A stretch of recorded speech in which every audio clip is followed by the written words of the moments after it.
Good morning, Harvest family. Ben Sheridan here. Just wanted to share a devotion with you this morning.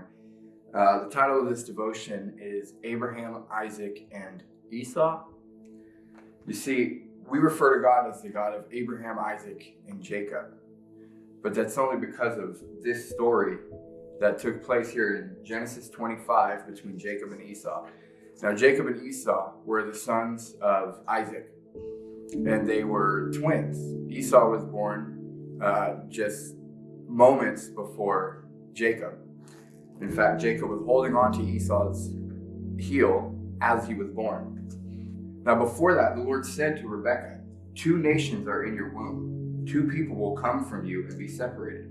1 people will be stronger than the other, and the older will serve the younger. Now, fast forward in verse 27. When the boys grew up, Esau became an expert hunter and outdoorsman, but Jacob was a quiet man who stayed at home. Isaac loved Esau because he had a taste for wild game, but Rebekah loved Jacob. Once when Jacob was cooking a stew, Esau came in from the field exhausted. He said to Jacob, "Let me eat some of that red stuff because I'm exhausted." That is why he was also named Edom. Jacob replied, "First, sell me your birthright." "Look," said Esau, "I'm about to die, so what good is a birthright to me?" Jacob said, "Swear to me first." So he swore to Jacob and sold his birthright to him. Then Jacob gave bread and lentil stew to Esau. He ate, drank, got up, and went away. So Esau despised his birthright. We may read this story and we look at that and think, how could Esau be so crazy? Back in these days, your birthright was everything. Esau being the firstborn son, he was going to inherit everything that was promised to Abraham through Isaac and what would have been through Esau. As if we fast forward, we see that Jesus came through the bloodline of Jacob. That would have been the bloodline of Esau. And we look at that and we think, how could he do something so crazy over a bowl of soup? How many times do we do the same thing? God promises us something, and we take the momentary fleshly satisfaction over the promises that God has for us. Levi Lusko preached a sermon called "You Don't Want What the Devil's Got Cooking in His Crock Pot." You see, right now, the enemy is somewhere in his secret lair, cooking up the perfect thing for you, cooking up the temptation, slow roasting it, making it look gorgeous, making it look better than anything that God has promised you.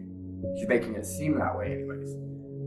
But the truth is, in order to get that, we give up what God has promised us.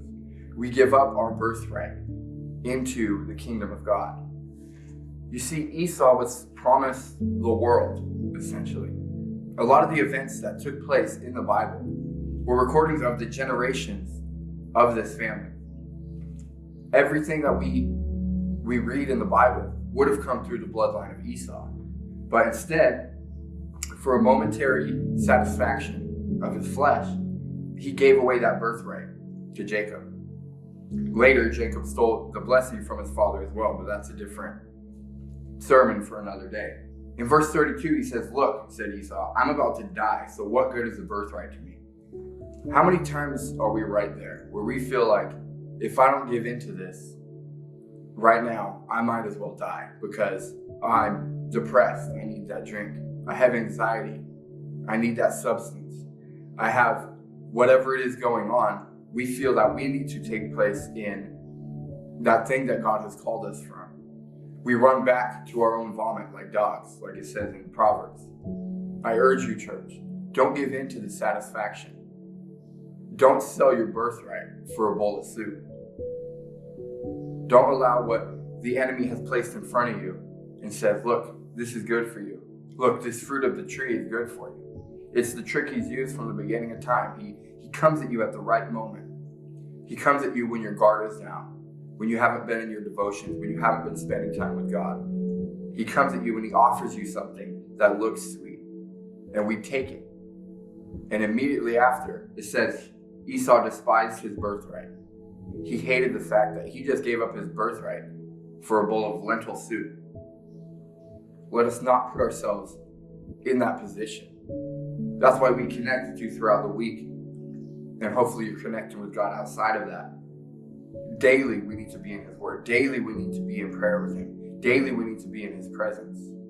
Because a soldier that doesn't train is one that's destined to be taken out. So I urge you, soldiers, train every day. Train in your Word. Train in your time with God. Don't allow yourself to be in the position where you give up everything that God has promised you. We all have those times with God where He shows us a glimpse of what He has for us, the future that He has in place for us. And we go away and often forget the things that He's shown us. And in these moments of weakness, we feel as if they don't even matter compared to what's in front of us in that moment.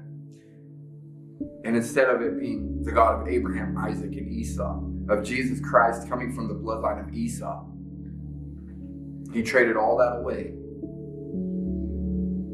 for a momentary piece of pleasure. I hope this word encouraged you today, guys. I pray you have an amazing weekend. Tune in Sunday morning to see our live service, and we will see you soon.